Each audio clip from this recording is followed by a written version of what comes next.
used to, and I'm not memorized. So, I work at a grocery store, but legally I can't say why King Supers. And this is a piece I wrote. It's my inner monologue while I'm working. Hi! Will that be paper or plastic? Paper? Oh, of course, you gotta save the planet. I mean, I completely understand. Let me just take more of my time to unfold the bag, unpack it, when it just has about as much space as a plastic bag, and I'll get tiny little paper cups that hurt for days. Believe me, it's my pleasure. How's your day going? Not well, I guess. I mean, your screaming child has basically brought out the inner psycho in me, and I'd like to take this very moment to take the eggs that you've purchased, pelt your kid with them until he chokes on one. I mean, I don't think you're a bad parent.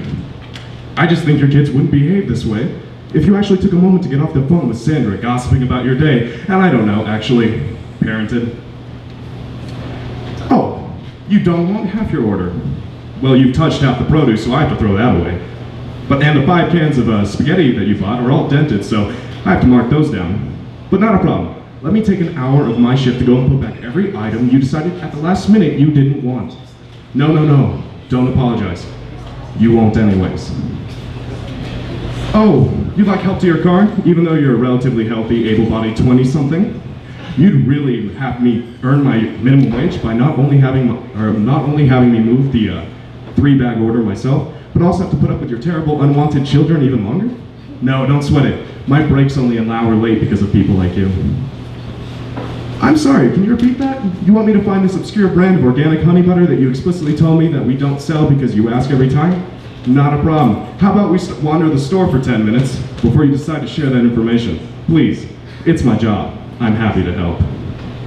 Dairy-free ice cream? Now that's just fucking stupid. Get out. And then this is a second piece. I forgot I have a microphone. Basically, we were given a prompt in a class, and it's about a bee. Barry was a buzzy bee. He enjoyed flying and buzzing, you know, as a bee does. Barry was so often flustered with all his flying and buzzing that he fell into a deep cathartic depression. Barry didn't know what to do, as Zoloft was only tested on wasps at the moment, and it wouldn't be ready for the bee market until next year. So he continued to work. He worked, and he worked, and he worked, and one day while flying, he eyed a large piece of something he knew the big monkeys called a stick. It looked weird though, like something was off about it. He flew near, figuring that thousands of brothers and sisters wouldn't notice if he took a 1-minute break. As he approached it, he realized it wasn't just any stick. It was a pixie stick. The kind that overwhelmed mothers regret buying their unwanted children. He saw a small tear and he flew so slowly near it. A slight breeze blew the smell of sugar near, and like a frat boy at a strip club, he just had to touch. With one taste of the sugar, his depression lifted. He suddenly felt great. He flew twice as fast and worked twice as hard. Then suddenly, Barry remembered that bees can't metabolize processed sugar, and his tiny little heart exploded. Thank you.